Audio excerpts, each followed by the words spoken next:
പശുപതി പാർവതി എന്റെ ദൈവം ആ ക്യാരക്ടർ ബ്ലെൻഡ് ചെയ്ത് ഈ സിനിമ ഒരിക്കലും നമുക്ക് പാർവതിനെ കണ്ടു അല്ലെങ്കിൽ പറഞ്ഞ വിക്രത്തെ കണ്ടു പറയാൻ പറ്റില്ല. ക്യാരക്ടർ ടച്ച് ചെയ്ത് ബ്ലെൻഡ് ചെയ്തതാണ്. പിന്നെ DJ ഒക്കെ നൈസായിരുന്നു. കുറച്ച് ഹൊറർ എലമെന്റ്സ് പോലെ ഉണ്ട് റിലേറ്റ് ആയിട്ടുള്ള എത്രയോളം എനിക്ക് ഇൻട്രോയിലായിട്ട് എനിക്ക് ഇങ്ങനെ കൺഫ്യൂസ് ആയിരുന്നു. കാരണം എങ്ങോടെ കഥ പോകുന്നത് നമുക്കൊരു പിടി കിട്ടുന്നില്ല. ക്ലൈമാക്സ് ഒക്കെ ആകുമ്പോൾ നമുക്ക് ഇത് എങ്ങനെ എത്തിയിരുന്നുള്ളതാണ്. പക്ഷെ ഒരു മാസ് ആക്ഷൻ അല്ലെങ്കിൽ ഒരു കൊമേഴ്ഷ്യൽ എലമെന്റ് പ്രതീക്ഷിച്ചാൽ കുറച്ച് ക്ലാസിക്കൽ സ്റ്റഫാണ് എനിക്ക് ഇതിൽ എത്തിക്കാത്ത ഫീൽ ചെയ്തത്. അല്ല, ഏകദേശം അതേ അഭിപ്രായം തന്നെയാണ്. കാരണം ഈ ഒരു പടം കാണാൻ പോകുമ്പോൾ നമ്മൾ ഒരിക്കലും എന്താ പറയാ ഒരു മുൻധാരണയായിട്ട് നമ്മൾ പോരുതെന്നാണ് എനിക്ക് തോന്നുന്നത്. കാരണം ഈ പടം എങ്ങനെയാണെന്നുള്ളത് നമ്മൾ ഏത് പടം കാണാൻ പോകുമ്പോൾ ഒരു ഓപ്പൺ മൈൻഡ് ആയിട്ട് പോകാൻ നമ്മൾ ഒരു മാതൃകൾ മനസ്സിൽ വിചാരിച്ചുകൊണ്ട് പോകുമ്പോഴാണ് നമുക്ക് ഈ നിരാശ സംഭവിക്കുന്നത്.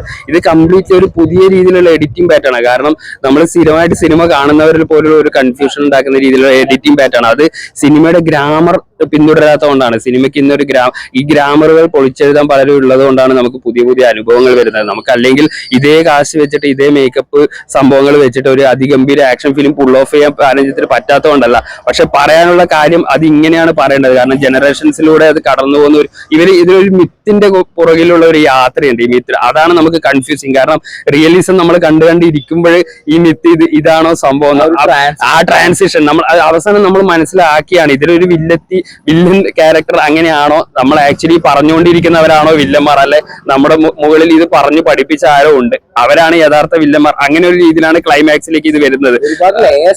ഒരുപാട് ലേയേഴ്സ് ഉണ്ട്. അതായത് സിനിമ കണ്ടിരിക്കുമ്പോഴേ നമുക്ക് മനസ്സിലാവുള്ളൂ. നമ്മൾ ഈ പടം മൈൻഡ് ഫ്രീ ആക്കിയിട്ട് കാണേണ്ട ഒരു സിനിമയാണ്. കംപ്ലീറ്റ്ലി നിങ്ങൾക്ക് കണ്ണുടച്ച ജസ്റ്റ് ഒരു ചുമ്മാ പോപ്കോൺ എന്റർടൈനർ അല്ല തങ്കല എന്നുള്ള പടം. അതൊരിക്കലും പാലഞ്ചിത്ത് നമ്മൾ പ്രതീക്ഷിച്ചിട്ടില്ല. പാലഞ്ചിത്ത് നമ്മൾ ട്രൂലി നമ്മളെ ഇൻവോൾവ് ചെയ്യുന്ന രീതിയിലുള്ള പടമാണ് പ്രതീക്ഷിച്ചത്. അത് അതിഗംഭീരമായി തന്നു. പിന്നെ വിക്രത്തിന്റെ സമീപകാലത്ത് ഇറങ്ങിയ പ്രതീക്ഷ നൽകിയ സിനിമകളിൽ പിന്നെ പലതും വീണു പോയപ്പോഴും തങ്കലാൻ ഒരു വേറെ level performance complete ആക്ടറിനെ പിഴിഞ്ഞെടുത്തു.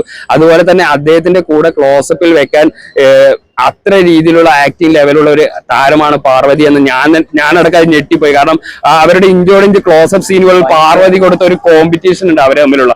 Dialogue delivery ആയാലും കണ്ണ് നനയിക്കുന്ന രീതിയിലുള്ള പെർഫോമൻസ് ഉണ്ടായിരുന്നു പാർവതിയുടെ. അവരെ നമ്മൾ സ്ഥിരം പറയുന്ന ഒരു എന്താ പറയാ പാസം, പക്ഷെ ആ രീതിയിലല്ല പാസത്തെ കൺസീവ് ചെയ്തത് പാർവതി. അതെ അതെ. പക്ഷെ ഓവറാക്കുന്ന എന്ന രീതിയിൽ നമ്മുടെ ഒരു പോളിഷ് ചെയ്ത ഒരു സ്വഭാവം ആയിരിക്കില്ല അത്. കാരണം നമ്മൾ എന്താണ് സിവിലൈസേഷന്റെ ഏതോ കാലഘട്ടത്തിൽ നമുക്ക് പരിചയമില്ലാത്ത എത്രയോ 1850 ആൾക്കാർ അത്ര പോളിഷ്ഡ് ആയിട്ട് ആൾക്കാർ എന്ത് ചിന്തിക്കും അങ്ങനെ ചിന്തിച്ച് സംസാരിക്കുന്ന ആൾക്കാരായിരിക്കില്ല. അതിൻ്റെതായ കുറവുകളും എല്ലാം എടുത്തു കാണിച്ചുകൊണ്ട് തന്നെയുള്ള അതിഗംഭീര പെർഫോമൻസ് ആണ് പാർവതിയുടെയും. പിന്നെ ഈ പറഞ്ഞ പാർവതി ഈ എല്ലാ ക്യാരക്ടേഴ്സും നമുക്ക് ഇപ്പൊ ഈ ആക്ടറാണ് ചെയ്യണമെന്ന് നമുക്ക് തോന്നുന്നില്ല. കാരണം സ്റ്റാർട്ടിങ് മുതൽ ക്യാരക്ടർ ബ്ലെൻഡ് ചെയ്ത് അത് ഉള്ളൊഴുക്കാണെങ്കിൽ തങ്കലാനാണെങ്കിലും ഒരേ വർഷം വന്നു. I truly hope she deserve something very very big this year അല്ലെ. അവര് ഏത് അവാർഡ് സെറമണീസ് ആയാലും പെർഫോമൻസ് ആയാലും പാർവതി കൂടുതൽ വരണമെങ്കിൽ എത്തട്ടെ എന്ന് ആഗ്രഹിക്കുകയാണ്. ഒരു ദി ബെസ്റ്റ് ആക്ടർ എന്നൊക്കെ നമുക്ക് മലയാളത്തിൽ നടന്മാർ ഇഷ്ടം പോലെ ഉണ്ട്. പക്ഷെ ഒരു ലേഡി സൂപ്പർ സ്റ്റാർ അല്ലെങ്കിൽ ഈ പറഞ്ഞ പോലെ ഒരു പക്ക ആക്ടർ എന്ന് പറയുന്നത് ഇപ്പൊ പാർവതി. അതെ അതെ. ഏത് നടന്റെ കൂടെ നിന്നാലും ആ സ്ക്രീൻ ഓൺ ചെയ്യാനുള്ള ഒരു കപ്പാസിറ്റി ഉണ്ട് പുള്ളിക്കാർക്ക്. മാളവി. അതെ അതെ. ഒരുപാട് ക്യാരക്ടേഴ്സ് ഉണ്ട്, ഒരുപാട് ഡെപ്ത് ഉണ്ട്. പിന്നെ റാസിസം പറയുന്നുണ്ട്, പഴയ ആൾ അൺടച്ചബിലിറ്റി ഇത് അതെല്ലാം ഡെപ്തിൽ പറയുന്നുണ്ട്. സോ എല്ലാവരും ഇരുന്ന് കാണണം. ചിലപ്പോൾ എനിക്ക് ഇഷ്ടപ്പെടണമെന്നില്ല. അതെ. പിന്നെ എന്താണ് ഏത് ചായ ആയാലും ഇത് ചായയാണ് എന്ന് കരുതി അങ്ങ് കുടിക്കണം. കാരണം എല്ലാ സ്ഥലത്തും നമ്മൾ സ്വന്തം വീട്ടിലെ ചായ കിട്ടണമെന്നില്ല. നമ്മൾ പ്രതീക്ഷിക്കുന്ന ചായ നമ്മൾ ഓരോന്നും എക്സ്പ്ലോർ ചെയ്യണം. നമ്മൾ ഒരു പുതിയ ക്ലാസിക് ചായ